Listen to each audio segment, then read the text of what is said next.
GB. Mick Jones, when and how did you meet Joe STRUMMER?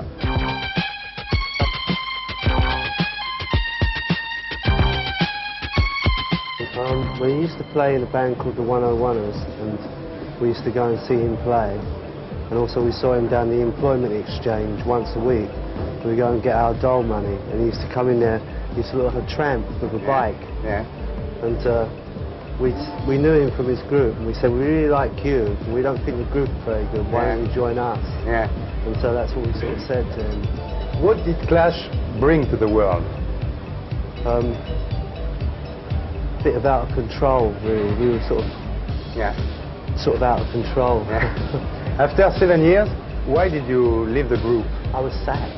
Sacked? Why? Yeah, well, I think that there was a lot of like political stuff behind, but basically I was sort of shouting out too much, you know, that what I thought should be, you know, instead of like going along with everybody else. You know. What do you think of Eathquake Weather?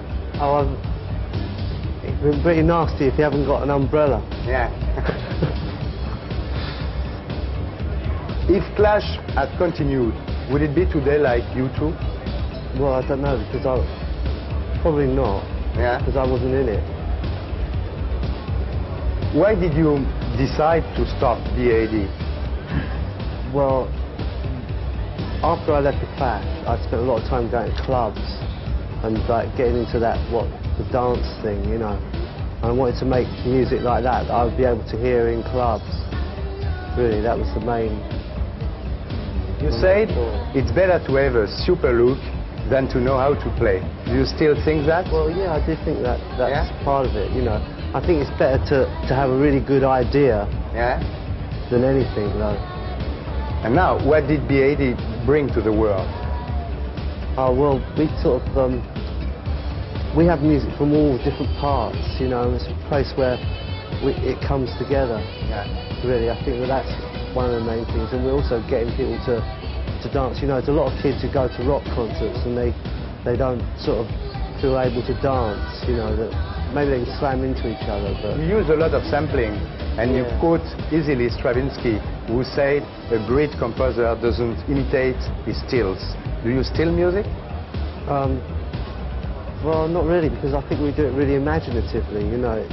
If you just take somebody else's music and make a hit and it's still their tune. Clash was better on records and B.A.D is better on stage. Why don't you do a live album? Yeah, it's a good idea. We might do. You will do it? Well, yeah. If we run out of ideas, then we'll do it.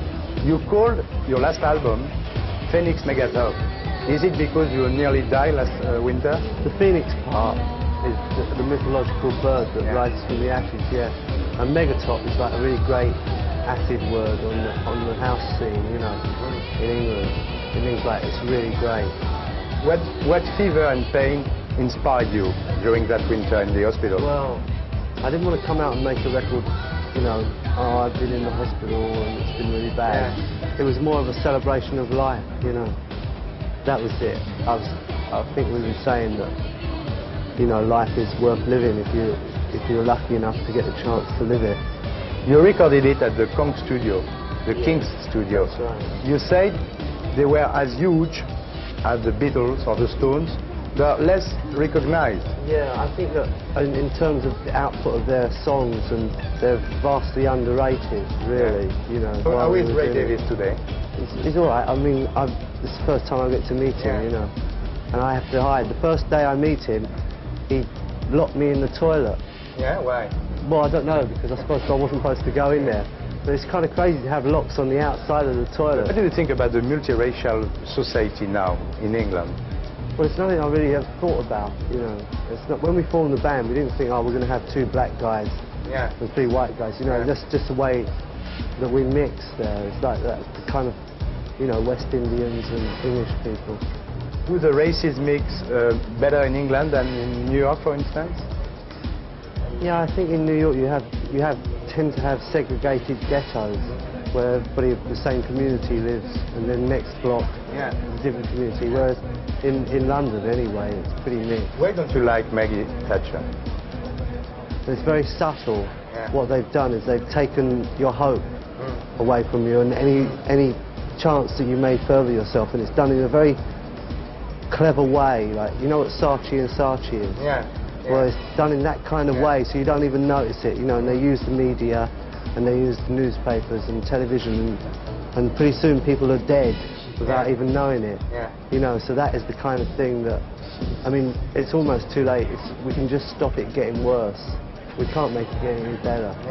You know that people are raving about you here in France? Well, I haven't really noticed.